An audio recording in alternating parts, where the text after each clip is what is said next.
I am going to be jumping in further to jazz today. And when I say that, I mean we are hopping into Charles Mingus, the clown, for our beloved Jazz June. Now, I cannot lie to you guys. This is frightening.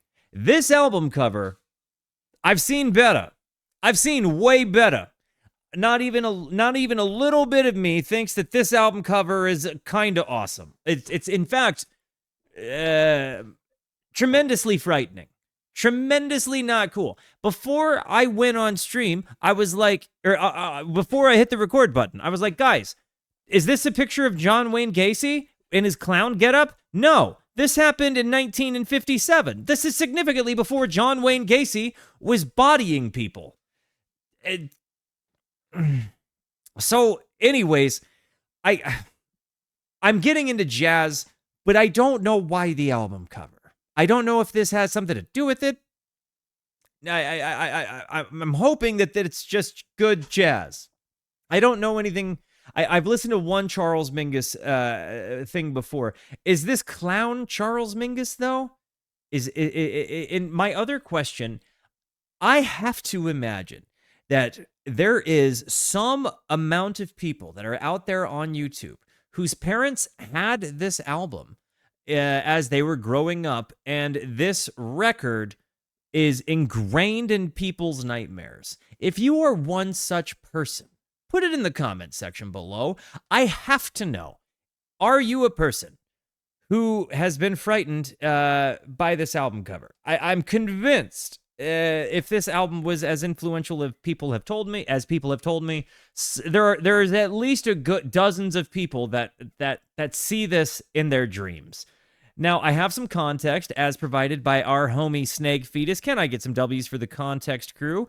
The Clown is Charles Mingus' second studio LP, released September 1957. It marks his first collaboration with drummer Danny Richmond, who remained through nearly every iteration of the band until Mingus' death in 1979. Like you, Mingus grew up forbidden from listening to secular music. But when he was around 8, he snuck to the radio and heard Duke Ellington, changing his life forever. Oh, man. I love this story. Mingus's music and spirit were uncompromising, and his composition often confronted society issues of the day. Haitian Fight Song is one of Mingus's great works, and like the composition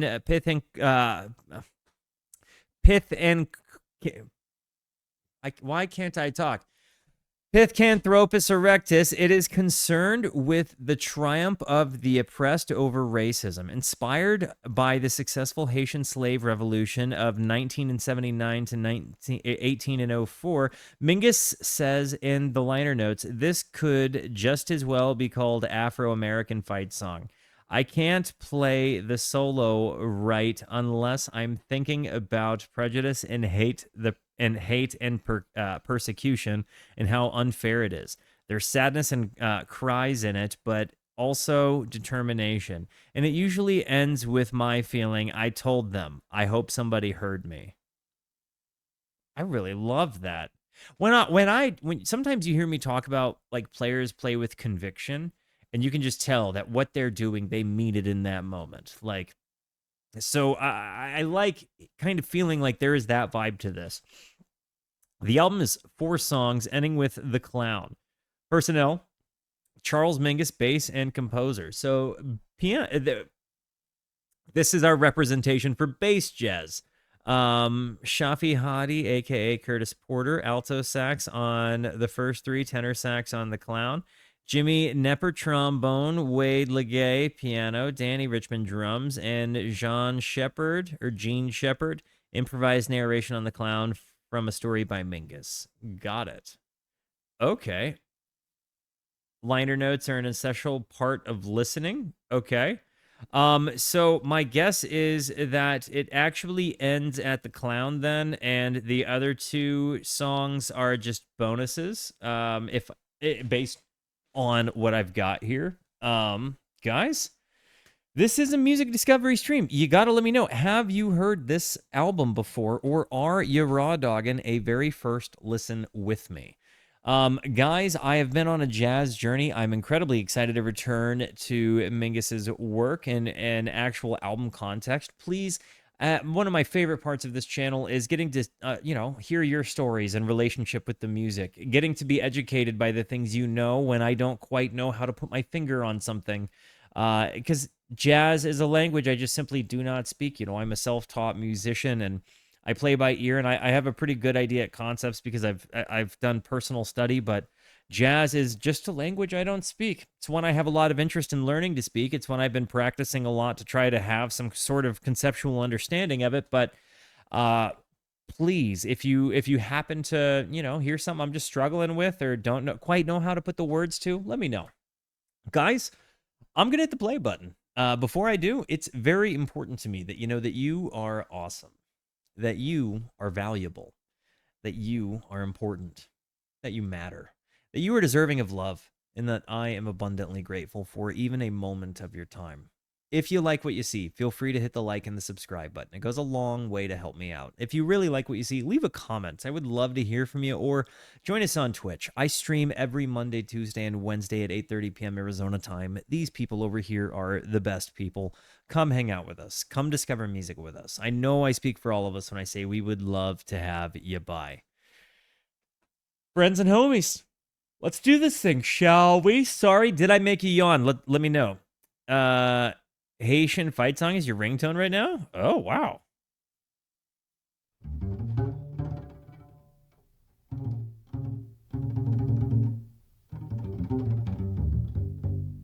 Open it up with that bass.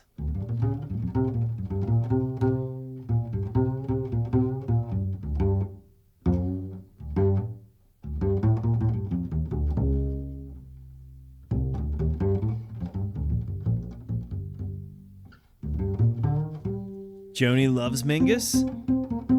Huh. Kind of has a blues vibe there in the way he's playing the bass here.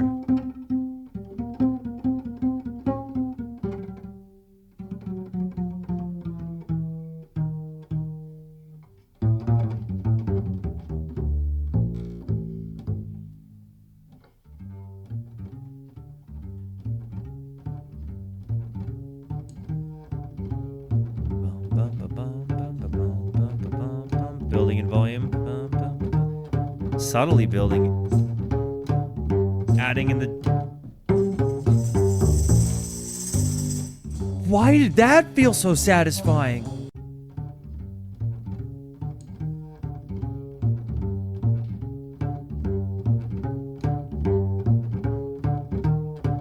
The build up. The drums. Or the hat.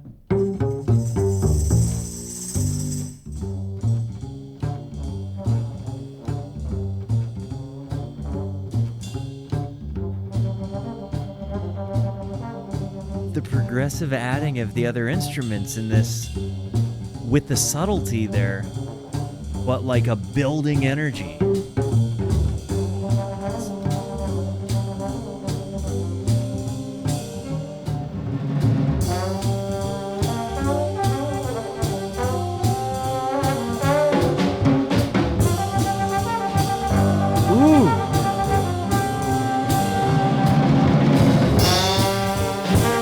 The drums there. That snare run.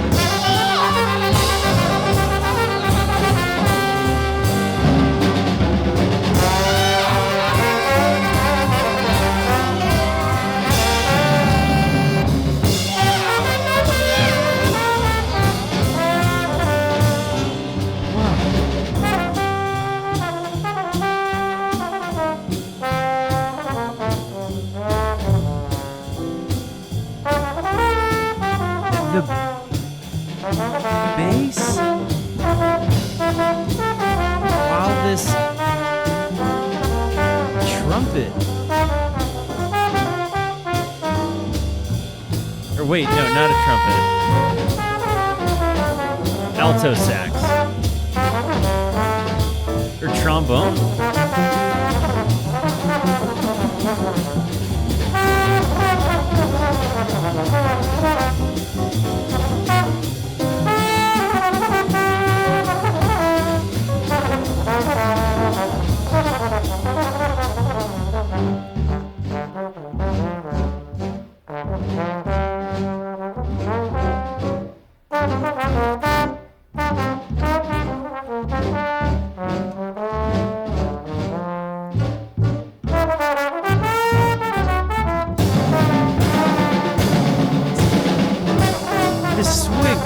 So can somebody yeah, this bass it starts walking all over the place, but every time I went to go comment on something else would stand out to me, and I'd feel compelled to continue to listen to wherever the song was going, and that just continued to avalanche into this, this scenario here where I pause it and I'm like, okay, I gotta say something because, like, that bass ain't doing much. There is a lot happening. And what's interesting is it's not like there's a tremendous amount of, there's not a massive band here, right? But what they're doing is so much more than just playing. It's dynamics. It's their swing. It's the crazy energy buildup of the snare going into that, like, really aggressive ride that almost sounds like he's hitting it as hard as hitting it like a crash. You've got that alto sax and the trombone kind of running back and forth doing different things. But when you have that bass line running all up and down, supporting things, serving as both a backbone but also a melodic component that's kind of got you on the edge of your seat while everything else is kind of ebbing and flowing in and out, their ability to pull in and out from what they're doing, letting other people be the focal point. I'm just really impressed already at the dynamics of this thing. Everybody says I need Sun Ra. Everybody keeps saying that to me.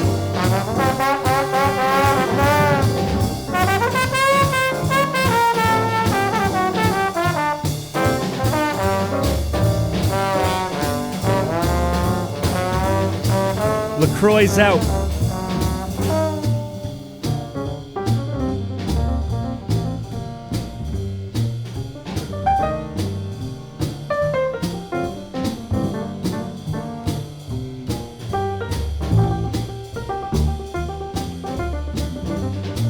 He does have these little pentatonic walks here.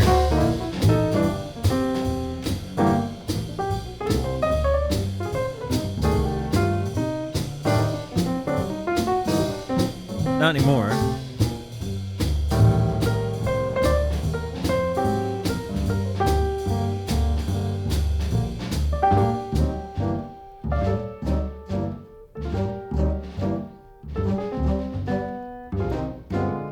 Just this section or the whole song?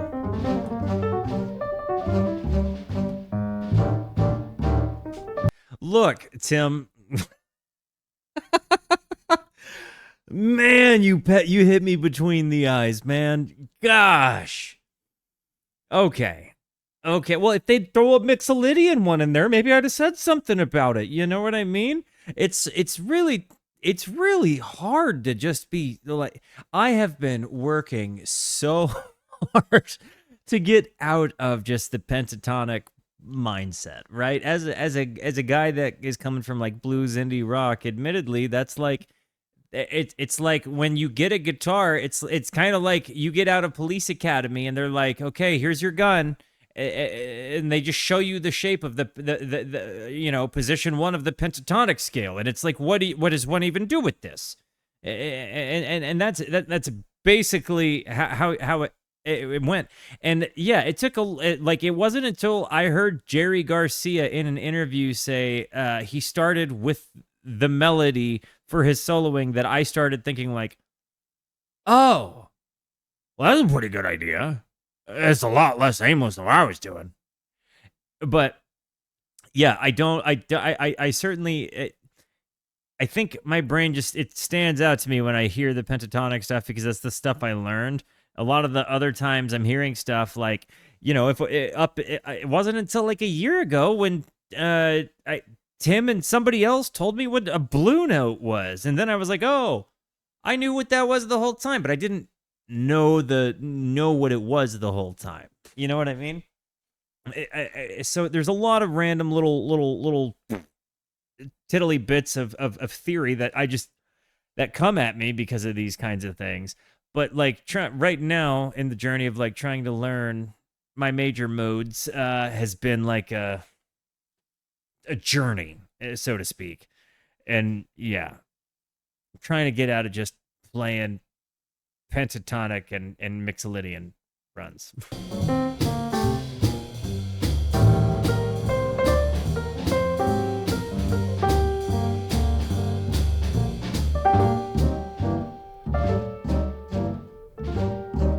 Tim, it's totally fair chop busting, dude.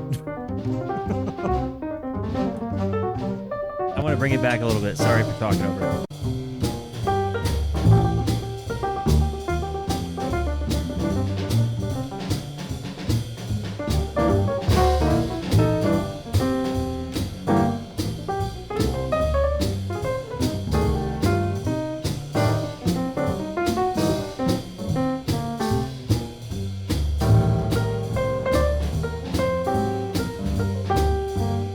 So this is like the jazz that like the beatniks might have been listening to, right? Like who are the guys playing jazz that were like doing all of the Benzedrine and the T and like just going really hard?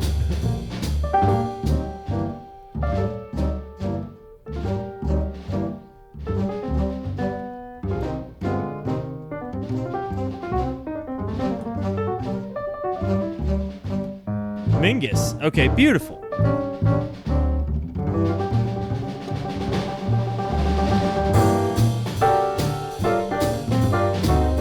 The piano here. It's incredible how awkwardly timed left and right hand are from one another.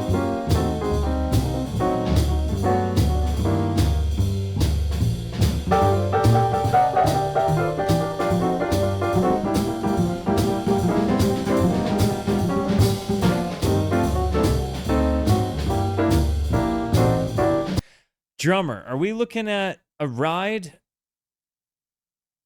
a floor tom, a bass drum, a snare, and a hi-hat? Is it just that? And brushes?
Thank you. What? Yeah, I sneeze like you now.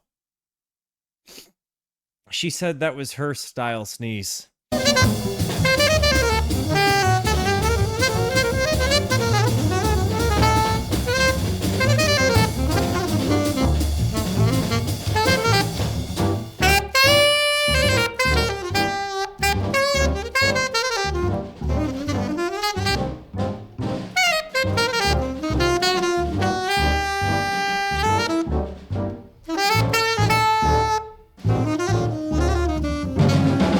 The jazz take on 12-bar blues, dude.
Yeah, my harmonicas have names. One of them I call D. Another one, kind of funny, but one of them is named G. Um, uh, I'm gonna be honest. B flat's kind of a douche. Uh, I think C is. I really do like C pretty well. D's pretty well too. E, you know, E and A, I think oftentimes end up seeing love in the same song. They kind of,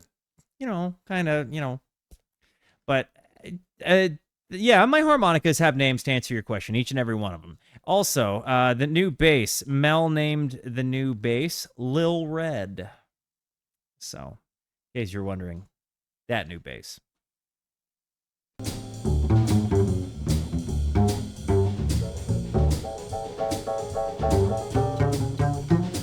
Unrelated, I did want to talk about the drums here, because I do feel like the drums here are certainly one of the, like, the rhythm section and the interplay between the drummer and Mr. Mingus here is really, really, really, really astounding to me. I feel like you hear such a presence. Excuse me, I'm over here like battling a burp. But you hear such a presence between what it is that they do. I think when you kind of have this idea that like the bass drum is typically what the bass upright in this context, not bass guitar, is syncing up with, it's really interesting. But when you have such a loud to quiet to loud, soft to hard, slow to fast kind of drummer, there's a really, really, really, really huge thing. And then when you have Mr. Mingus backing it up this way, but I also think that, again, just the feelings that you get behind the jamming when you have each of them taking their lead turns.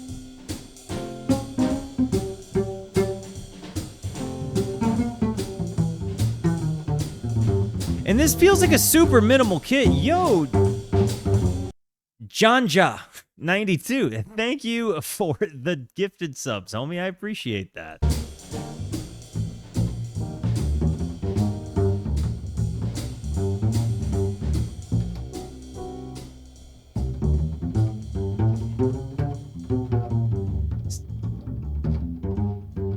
Tiny ride still while he's running.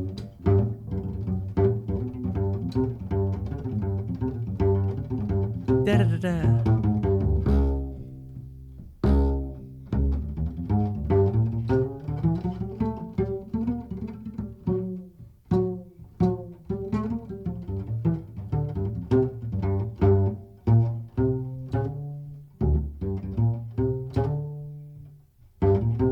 It's so expressive.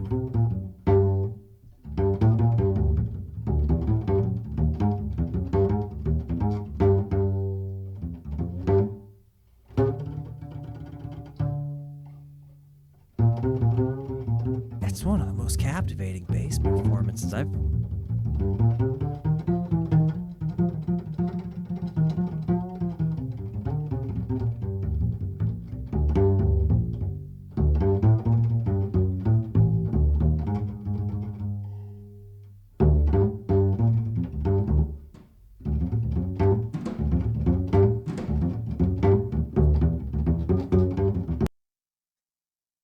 When you had that little moment of a pop, pop, so I've got my eyes closed. I'm just listening to this bass. I'm hearing these fingers. I'm kind of hearing the wound strings even a little bit, like fingertips scraping up. Like if you really lock in, I'm going to play it back a little bit, because if you really lock in, you can almost get a sense of the breath as he's moving.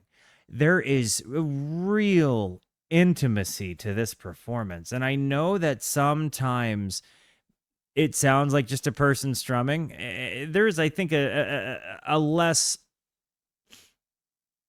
well researched version of myself in the past that might have heard something like this and just been like, okay, because I didn't understand it, right? Like I didn't understand in that maybe those time periods, like what a moment means to music, what a room, what a particular time and place and set of energy go into some moments. And like again, close your eyes, lock in on this moment for a little while and just listen. If you really crunch in there, you're gonna hear some just really tiny details. The way his hand clacks the bass, there's a lot of really awesome high fidelity tiny moments in this that just adds such a layer of a human being did this with their hands. And knowing that there is an emotional layer to this song for the artist, I guess when my eyes are closed, I kind of see the seriousness to it, right? Besides that, there is that moment where you hear the brushes hit the snare, and when that happens, my eyes go from complete dark to just white. Like, I don't know how to quite describe the experience to you. I mean, I think if you don't have like synesthesia, you're not going to get it. Maybe if you've done psychedelics, you will. That's the closest I can get to explaining it to somebody. But literally, my eyes are closed. I'm following the bass. That snare hits in just two strobes of white. Such a cool moment. These are the things I love about jazz.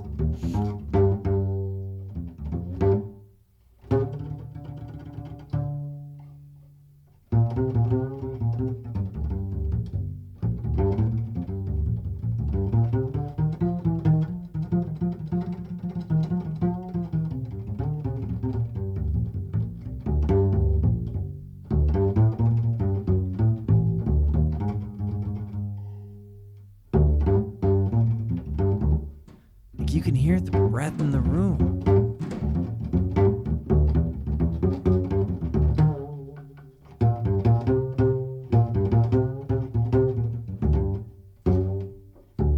Hearing the room is so cool.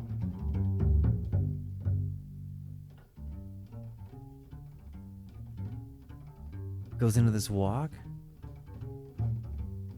It almost feels like he quiets down, but maybe turns around to like look at people the way.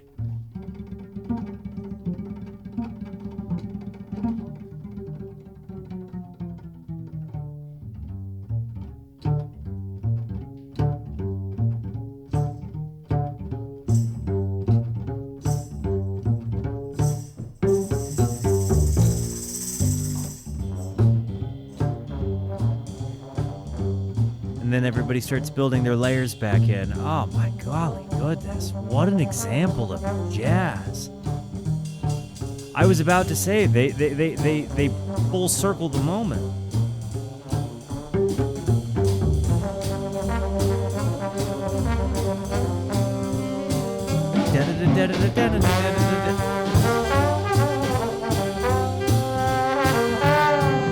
Can I ask you horn players a question? I may have asked something similar like this, and I think sometimes I ask variations of this question because I don't have any breathwork understanding of instruments besides like this, right? And it's a little different, I'd say. But these moments of with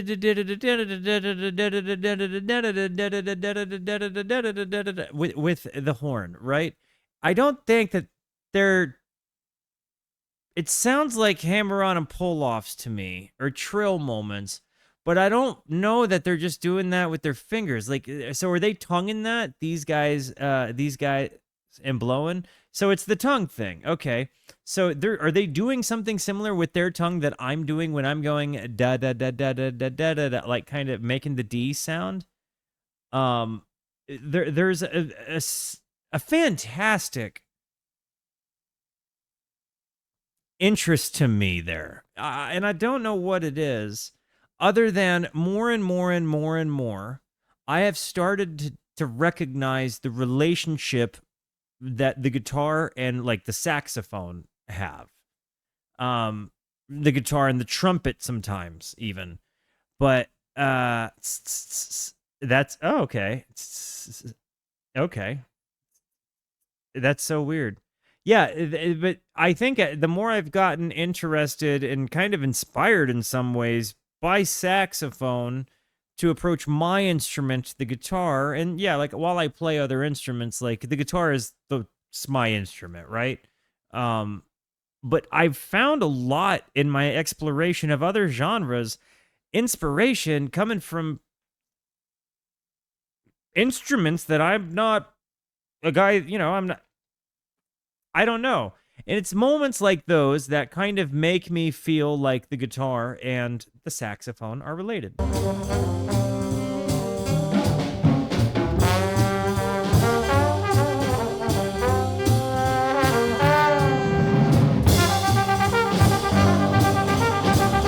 This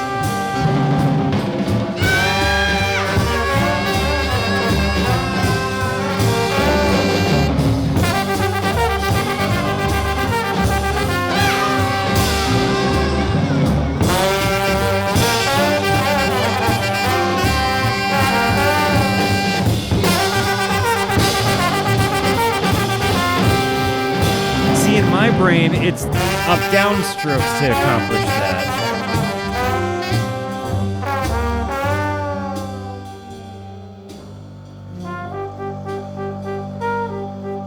Spitting seed shells is the kind of tongue action you need. Okay.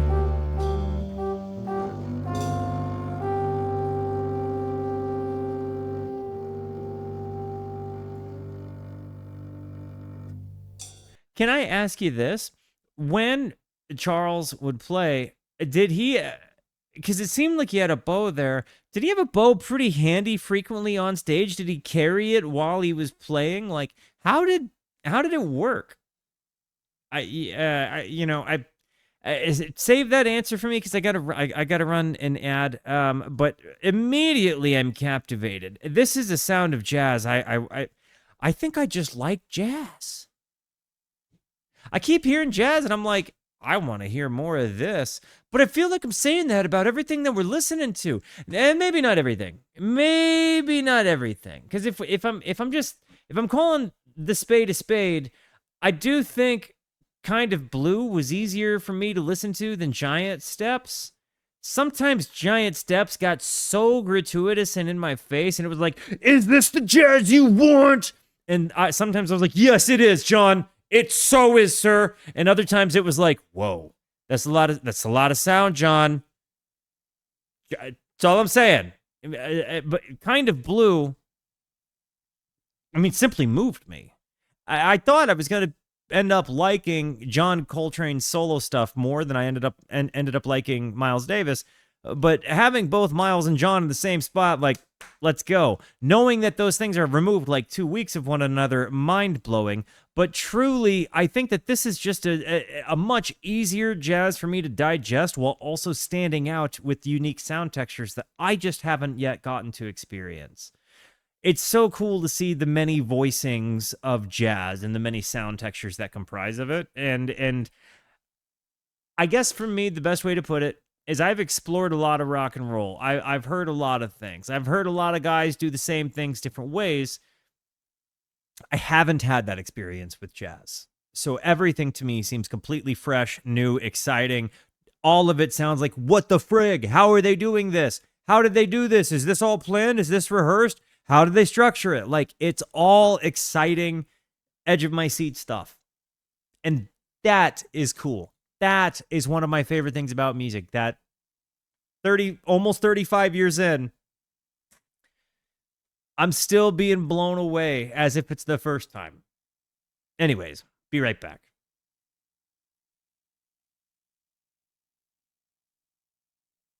So, I don't know if you guys knew this, but I've been mastering my banana bread recipe lately, and I've got banana bread with cinnamon honey butter spread I made, and I'm just so excited about it.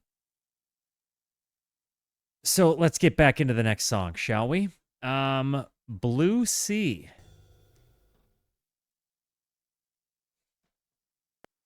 I'd be happy to share.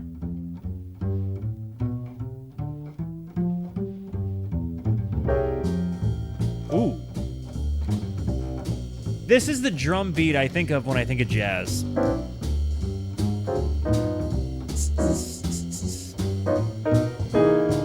his bow. Thank you.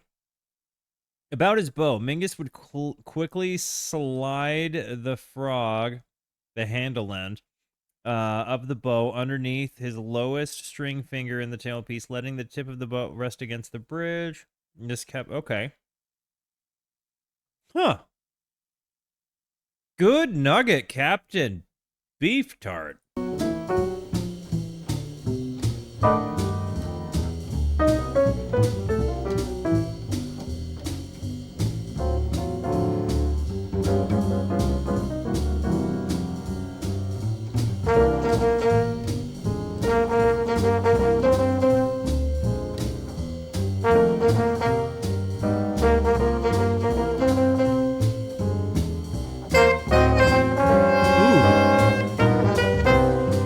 Yeah, see that.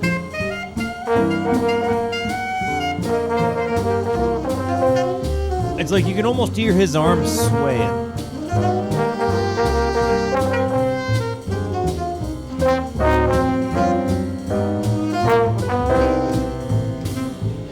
Why didn't anybody tell me my fly was down?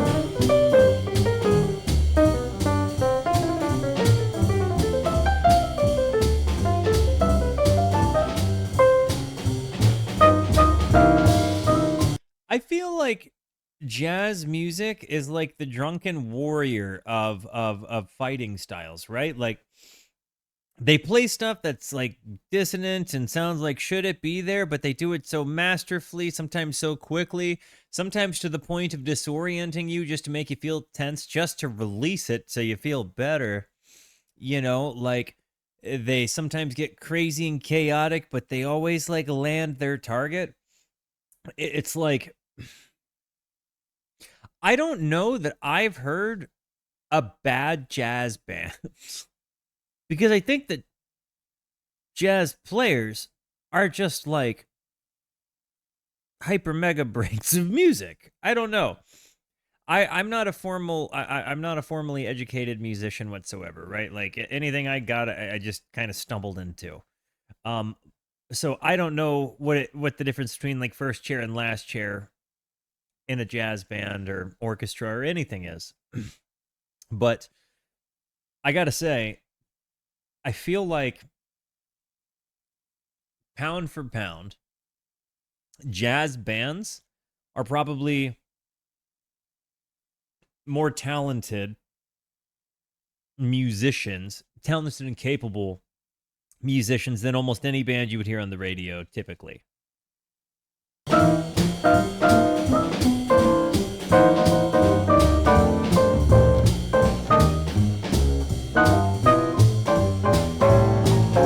Fair enough. I've only heard the stuff you guys say is the best.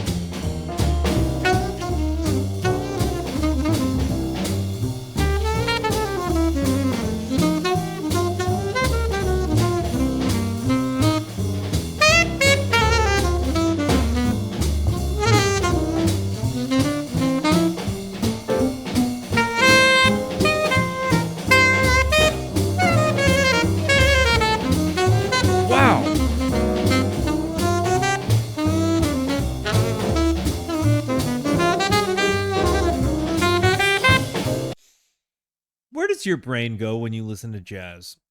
For me, sometimes it's like memories of things that like are kind of day in the life for me. Like it's almost always somehow narrating a scene of my life that I remember. I don't often imagine things. Sometimes the music just I think about where I would be in the room or how I would be reacting, like watching the musicians play. I frequently imagine watching the musicians play. What's your experience with jazz? What goes on in there? And I think I've been trying to quantify how it means something to me because I can't deny it does. Like, I feel like when I listen to jazz very frequently, I feel like I'm listening to the actual DNA, like I'm seeing the skeletal structure or components of the skeletal structure that make up the music that gives that I love, right? Like the backbone ideas and concepts of some of it. It's such a cool thing to jump into. And I find that I guess it's a little different with jazz because I'm not hearing lyrics, so my brain is just doing stuff. I don't know another way to put it. I feel like I'm trying to say that there's a unique combination between presence and connection with the music that I think I get with jazz that I don't necessarily get with lyrical-based music. Death Cab Calloway. I love you guys.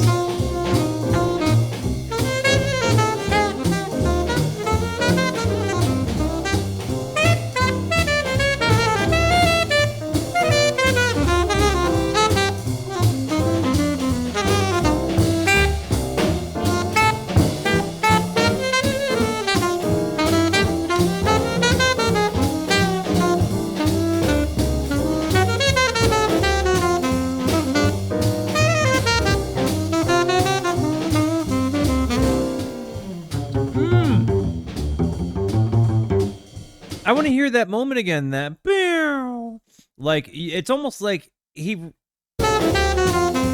this.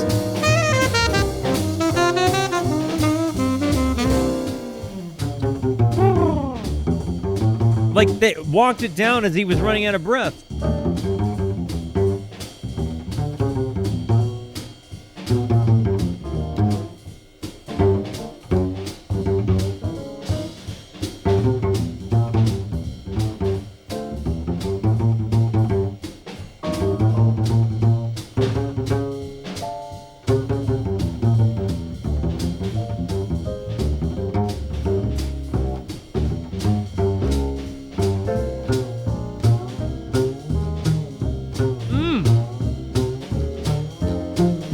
Slides.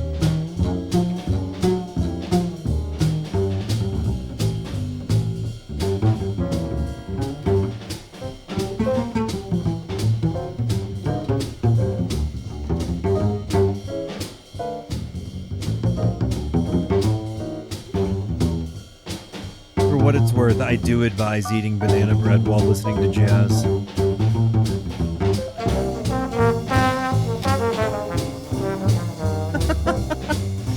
These transitions just are perfect.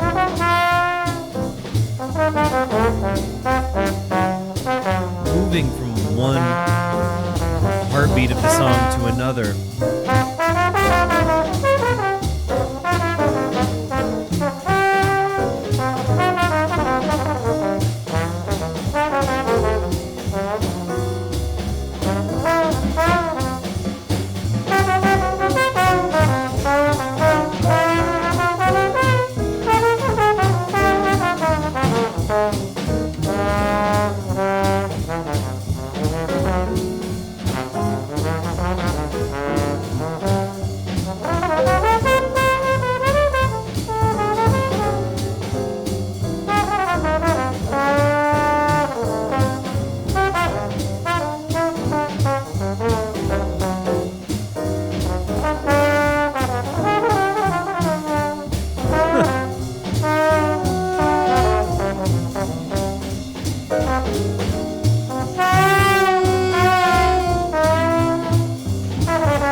Down.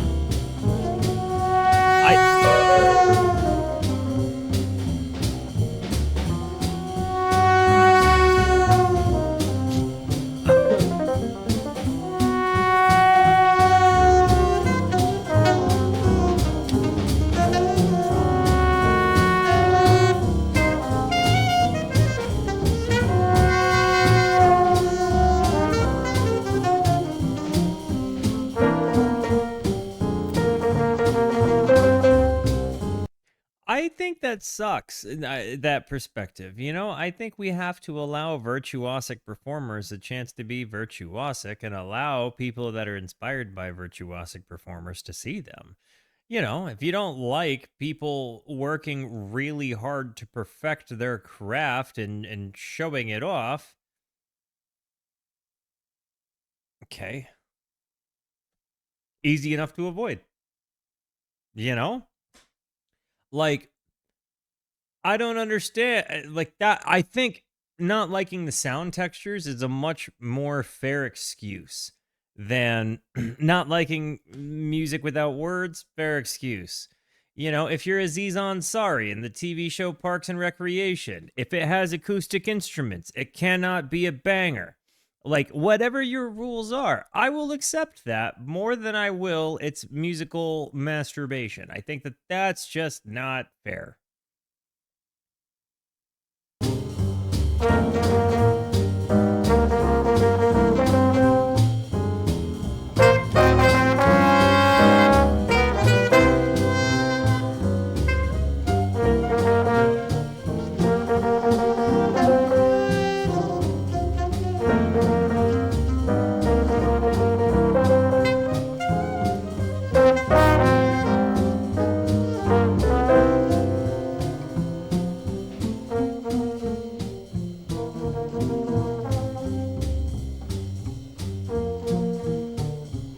See, like, if you can't find something wonderful in the dynamics of this, I think you're being a little too.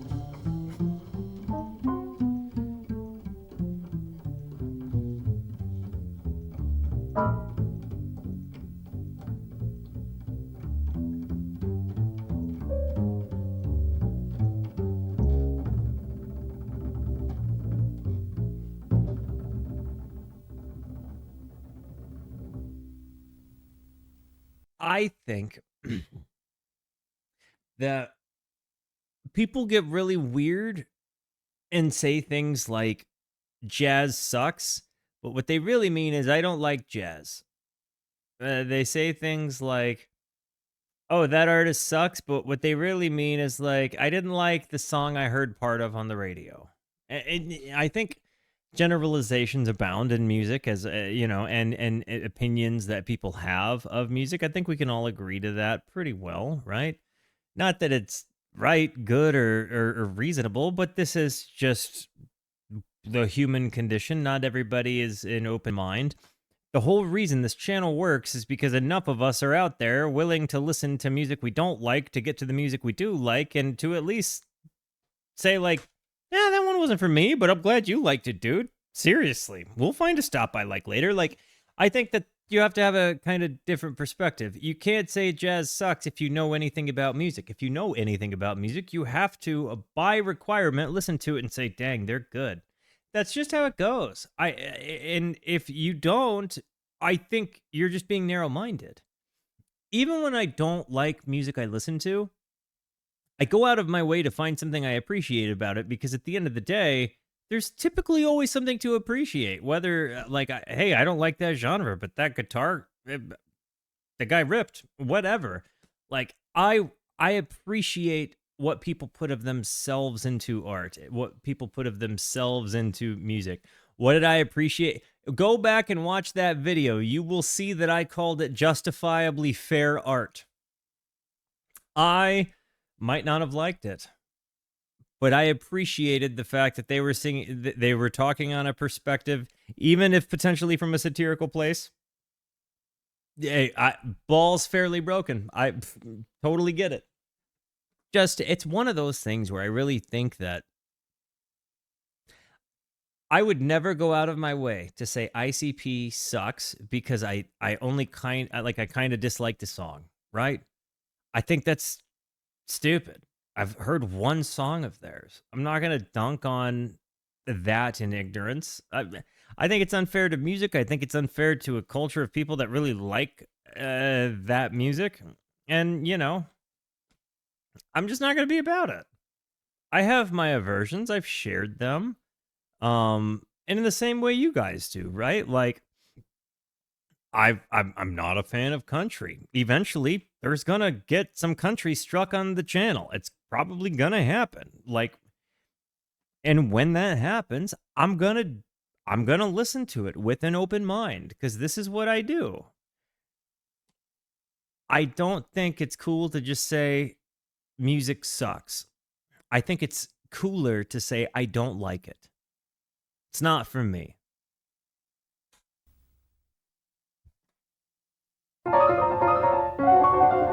So everybody flip your records over, by the way.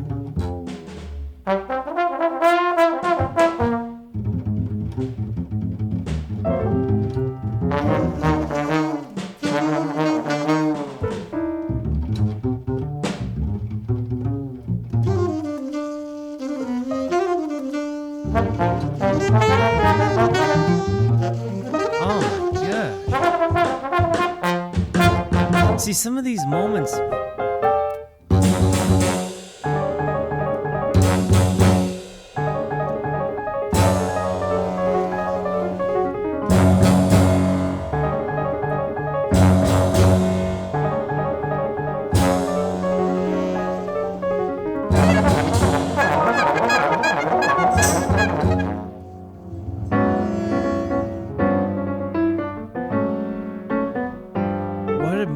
to leave that chaos. You have that minute of just kind of falling over itself, but again, drunken master level level music. It really was just kind of abrupt, like boom, boom, boom in your face, and then subtlety finds us. Walking bass again.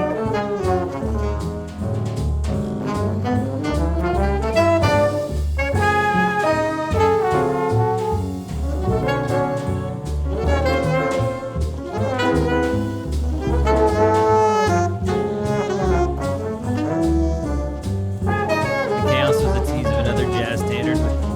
Wow.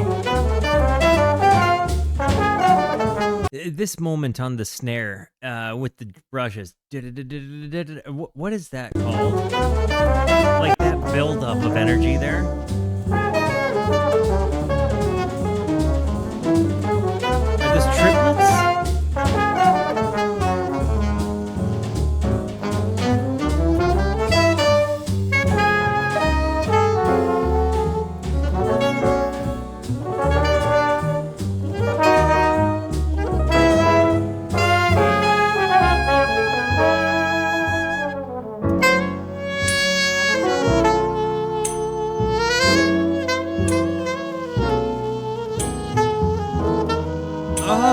Yes.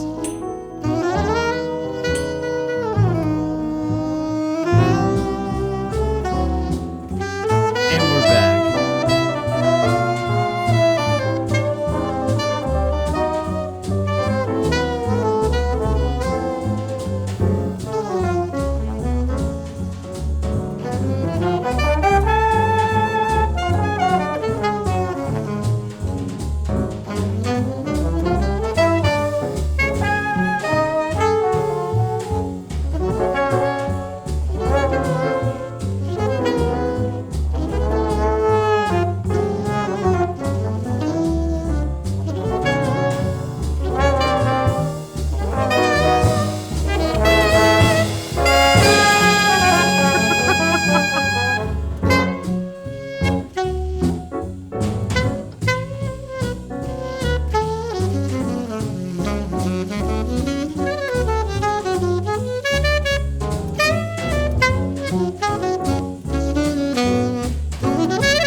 This is maybe one of... This might be the moment of the album to me, is this saxophone right here.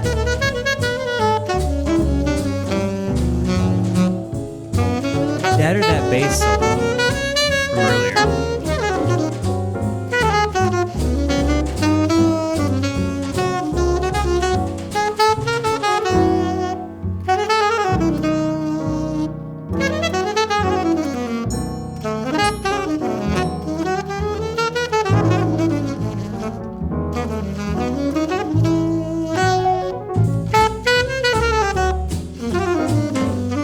see these moments, they break you in, they kind of take you into a cul-de-sac for a little moment. They're like, hey, look around at this part, like, hey, you like the sax? And then doon doon doon doon doon doon doon doon, like it's such a cool, like, you like the saxophone? And we're back. You like jazz?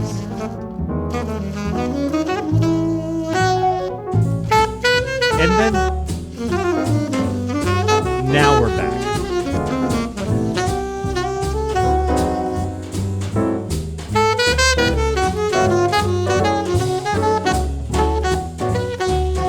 It's a very well-placed triangle. Is that on the drum kit?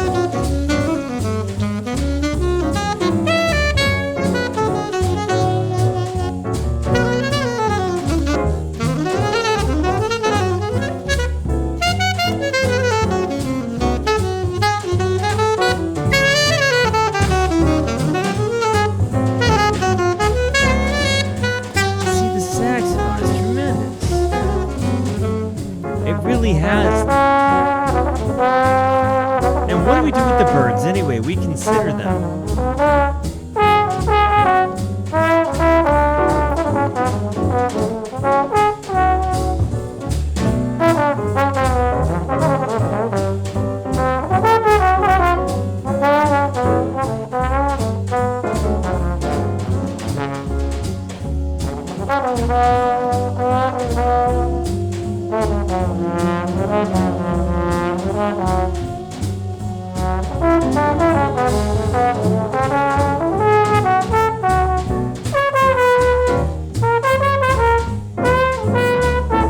I don't know if I agree with the idea that the saxophone is the most versatile melody instrument.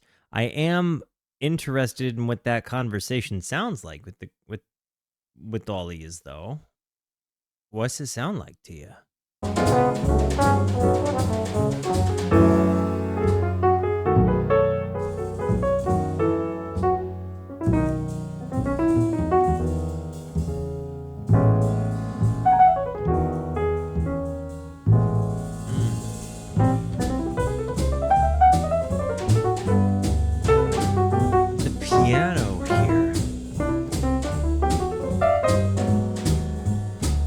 I thought Dave Brubeck was like the guy.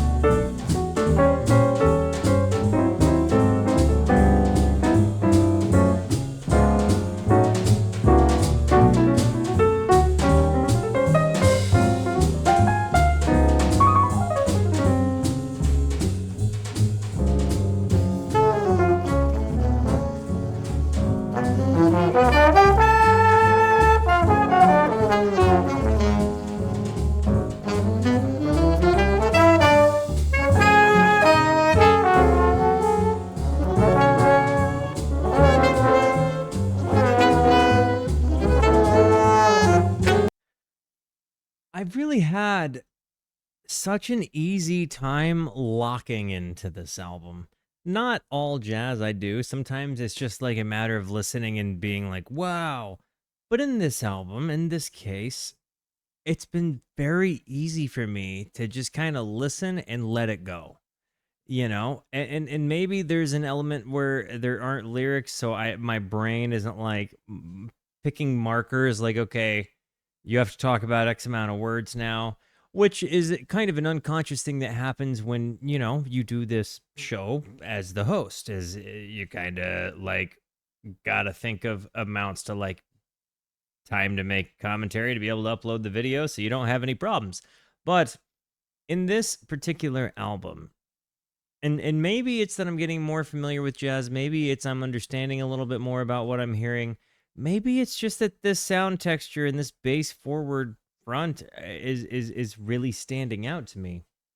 But this has been kind of the easiest album that we've had. Man, I don't know, Kind of Blue. on my revisit was even better the second time. But this has been the one that naturally hit me. How am I trying to say this? This album required no acquired taste for me.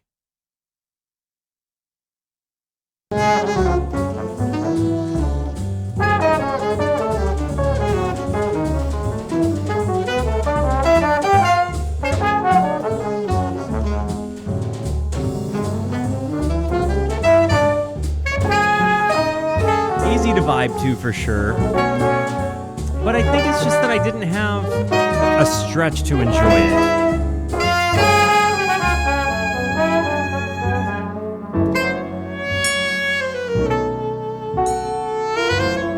This moment.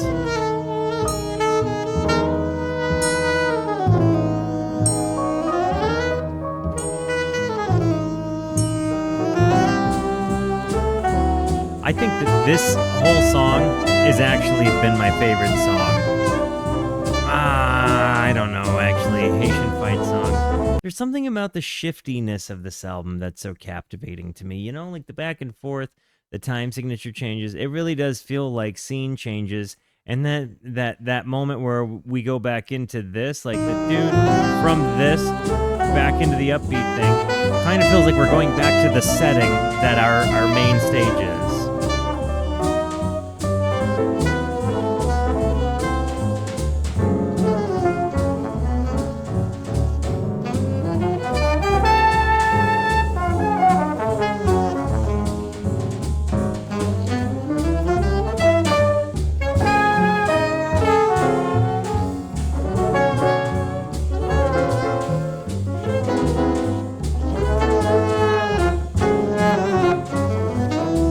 I still don't know what to make of the clown. I also don't know. Was there a time where I really want to know the history of the clown. I don't understand how this is such a thing. Like, did they, or is it just some offshoot of Jesters? I don't know. Part of me feels like they're kind of timeless beings because I've done DMT, so I don't know.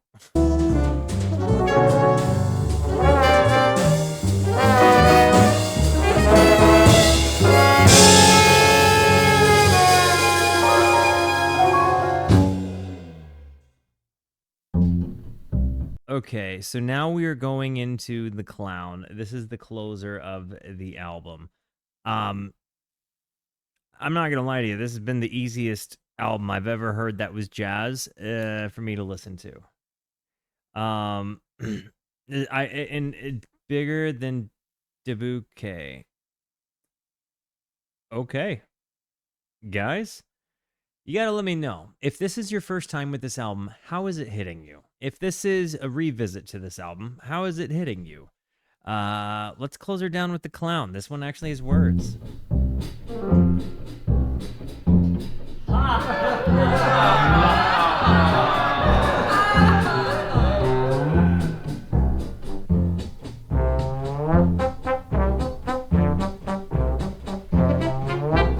Man, there was this clown. Feels circusy. And he was a real happy guy, a real happy guy.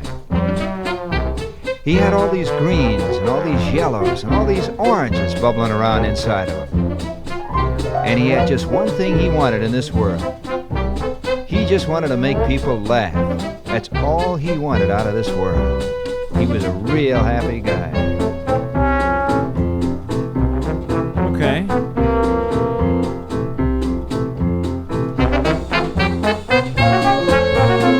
So he's like a sincere clown.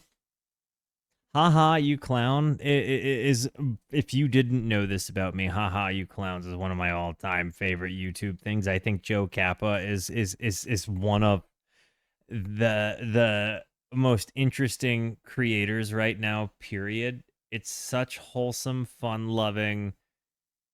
It's like you're constantly expecting something bad to happen, but everything is just constantly wholesome and just beautiful. Previous track in the intro, Mingus quoted Charlie Parker's "Relaxin'" at Camarillo. In 1946, Parker suffered a severe breakdown from heroin withdrawal and alcoholism. After setting fire to his hotel bed sheets and wandering the lobby wearing only socks, he was arrested and sent to Camarillo State Hospital. Mingus wasn't just referencing a tune. He was invoking Parker's suffering and institutionalization, a reminder of addiction's devastating toll on on his life and mind. Fair enough. Goodness.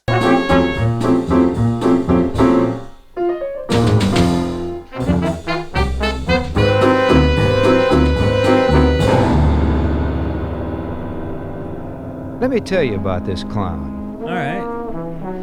He used to raise a sweat every night out on that stage and just wouldn't stop. Was this conventional for jazz albums? I feel like this is a first. Do jazz albums frequently come with something like this, like a written thing? Like a spoken word thing? That's how hard he worked. He was trying to make people laugh. He used to have this cute little gimmick where he had a seal follow him up and down a stepladder, blowing Columbia, the gem of the ocean, on a B-flat Sears Roebuck model 1322A plastic bugle, a real cute act. But they didn't laugh. Oh, you know, a few little things here and there, but not really. And he was booking out in all these tank towns, playing the Rotary Club and the Kiwanis Club and the American Legion Hall. And he just wasn't making it. And he had all these wonderful things going on inside of him, all these greens and yellows and all these oranges. He's a real happy guy. And all he wanted to do was to make people laugh. That's all he wanted out of this world, was to make people laugh. And you're hearing, like, the narrator is getting more and more kind of frantic as he's delivering this. Very Zappa. I was thinking the exact same thing. Grow. Something that just wasn't good began to grow inside of this guy. Maybe something that just wasn't good began. Oh no, that's all he wanted out of the world, was to make people laugh. And then something began to grow. So because they didn't laugh, he was a real happy guy. Like, you feel the tension, the anxiety, the stress. The music is such a good backing to this too, to present that emotion of anxiety and, like, why aren't they laughing?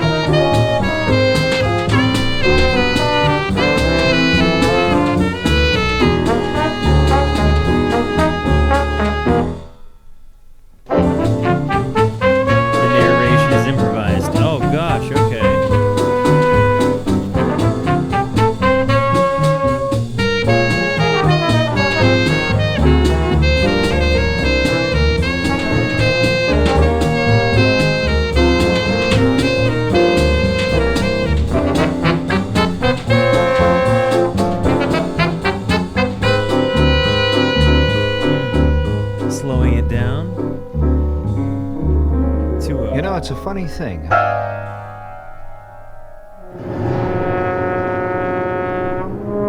It's something that began to trouble this clown. You know, little things once in a while would happen that would make that crowd begin to move, but they were never the right things. Like, for example, the time the seal got sick on the stage, all over the stage, and the crowd just broke up, you know? Little things like that. And they weren't supposed to be in the act, and they weren't supposed to be funny. This began to trouble him, began to bother him. This little thing began to grow inside. All those greens and all those oranges, all those yellows, they just weren't as bright as they used to be. And all he wanted to do was to make that crowd laugh. That's all he wanted to do. There was this one night in Dubuque when he was playing this Rotary Club. Dubuque. All these dentists and all these druggists, all these postmen sitting around, and they were a real cold bunch. Nothing was happening. He was leaving the stage when he stumbled over his ladder and fell flat on his face, just flat on his face. And he stands up, he's got this bloody nose. He looks out at the crowd, and that crowd is just rolling on the floor. He's just knocked them flat out. This begins to trouble him even more. And he begins to see something. He begins to see something.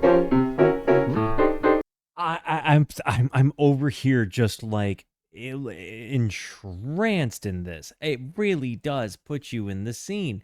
I can't it really is so hard to not lock in.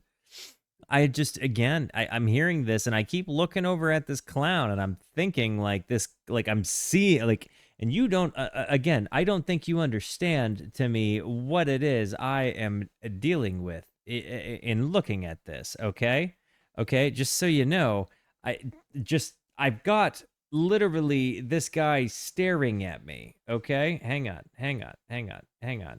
I come on, baby. I've had this guy staring at me the whole time. I'm trying to show you, but it apparently doesn't want me to show you. Here we go. Just, okay, just, there we go. So, the whole time, this guy right here staring at me, and I am kind of back and forth between the lyrics and this guy's face, just like, oh man, I'm sorry that they're not laughing, bro. Like, I'm sorry. I can tell you're getting anxious. Please don't, like it's not exactly the way I thought this album was going to go. Riveted is the correct word.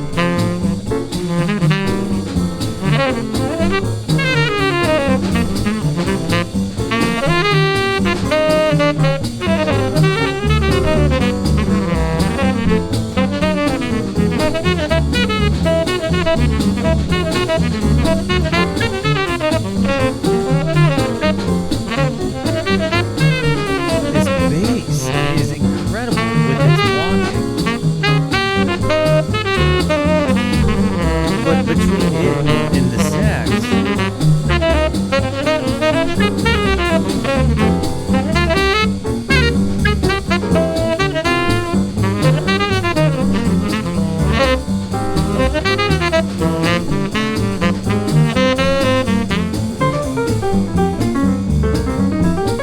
now we've got the piano taking its turn.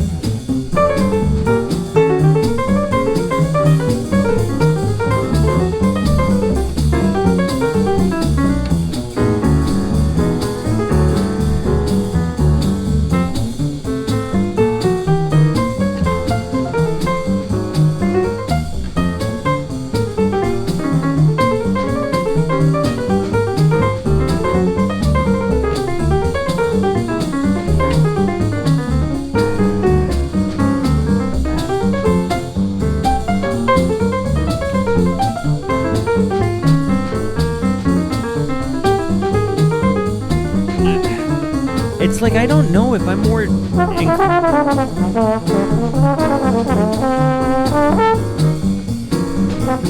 don't know if I'm more inclined to be enjoying the piano or the sax or the bass, but the conventional you're saying very conversational trade-offs. Yeah. I that they just kind of seamlessly go in and out. Now a trombone on a trombone hard mode.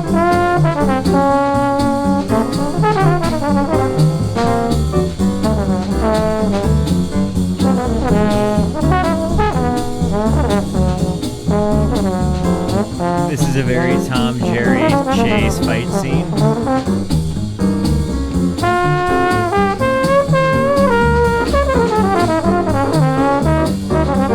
This is driving on I-40 on my way to Nashville. About halfway there.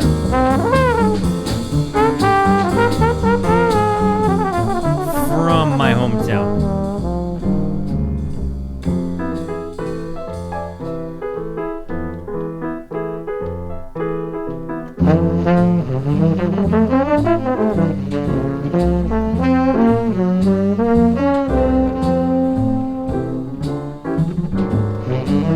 That is some dexterous bone.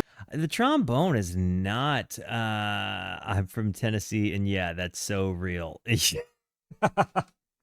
I know that's a pretty specific one, but yeah, the drive from Kingsport to on I-40, taking 81 to 40 from Kingsport down to Knoxville, over to Nashville. That drive very specifically, about halfway, just before you get to Chattanooga. No, I wouldn't go through Chattanooga. Yeah, I probably wouldn't go through Chattanooga that way. I think I'm getting my drives confused. It might be the drive to Chattanooga. No, certainly not. It's not. It's not. It's definitely the drive to Nashville I'm thinking of. Just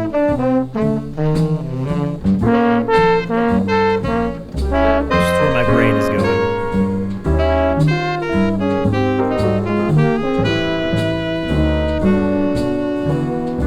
Regarding the trombone, I know nothing about it. Thank you for bringing me back to that point there, Cone. Regarding the trombone, I know nothing about it. It's such an unexplored territory for me. I don't know any virtuosic players. I don't know anybody that was famous for playing the trombone. I've certainly seen them in high school marching bands. To me, they seem like the horn that is a fretless bass, I guess, because it doesn't have buttons. I don't think. So in my brain, my understanding of the trombone is it's like you can accomplish microtones, I think. I don't know. Again, in my brain, it just seems like the fretless bass of the horn world.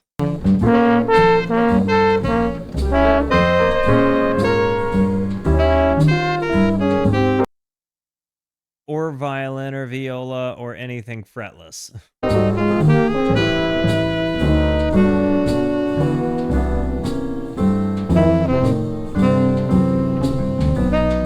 Everybody asked me the same thing in Tennessee.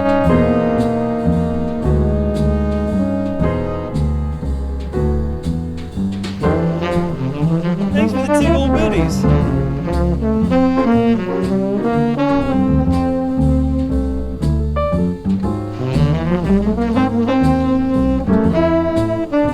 I don't think my accent is particularly thick. I was actually talking to Mel about this yesterday, saying like, you know, when I hear you talk, Mel, I hear a girl, like a woman from New Jersey. When you hear me talk, do you hear a Southern boy? And more or less, I got sometimes. So I think it depends on like the circumstance. Now that I don't like get inebriated anymore, I think I sound a lot less Southern a lot more often.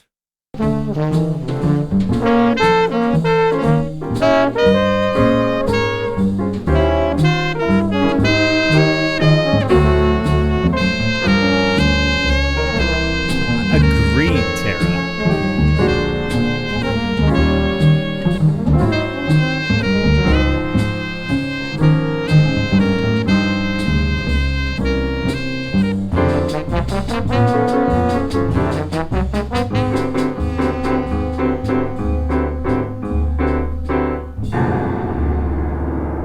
And right about here, things began to change, but really change. Not the least of which, our clown changed his act. Bought himself a set of football pads, a yellow helmet with red stripes, hired a girl who dropped a 5-pound sack of flour on it. Hang on, I gotta find this.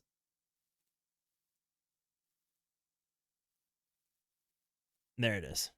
Head every night from maybe 20 feet up. Oh man, what a bit. That just broke him up every night. But not like Dubuque. And all those colors, all those yellows, all those reds, all those oranges. A lot of gray in there now, a lot of blue. And all he wanted to do was to make this crowd laugh. That's all he wanted out of this world. They were laughing all right. Not like Dubuque, but they were laughing. And the dough started to come in. He was playing the big towns, Chicago, Detroit. And then it was Pittsburgh one night. Real fine town, Pittsburgh, you know. About 3/4 way through his act, a rope broke. Down came the backdrop, right on the back of the neck. And he went flat. And something broke. This was it. It hurt way down deep inside. He tried to get up. He looked out at the audience, and you should have seen that crowd. It was rolling in the aisle. This was bigger than Dubuque. This was bigger than Dubuque. He really had him going.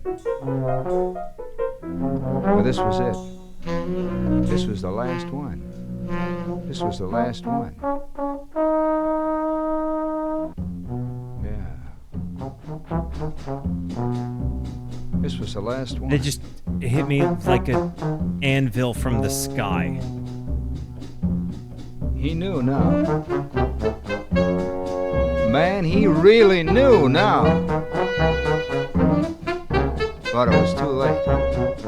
And all he wanted was to make this crowd laugh. Well, they were laughing. But now he knew.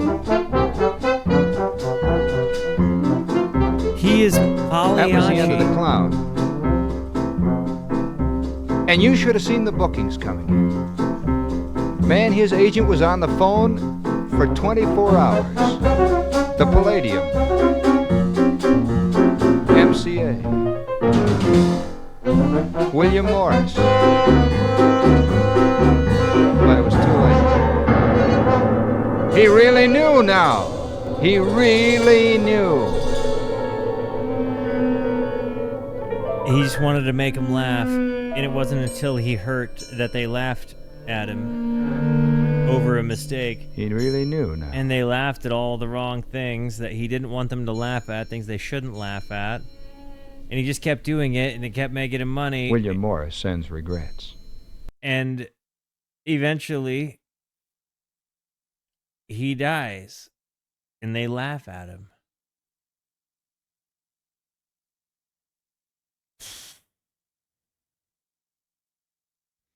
If I had to guess where the narrator is from, I would guess like Northeast, like from Ohio, West Virginia, like from Ohio north, but everything north of Virginia or West Virginia and Ohio.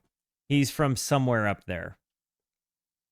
This was this was such a great example of jazz. I didn't realize how awesome bass forward jazz was going to be. I definitely got wrecked by the clown. I didn't see it going that way. It was just like Dubuque.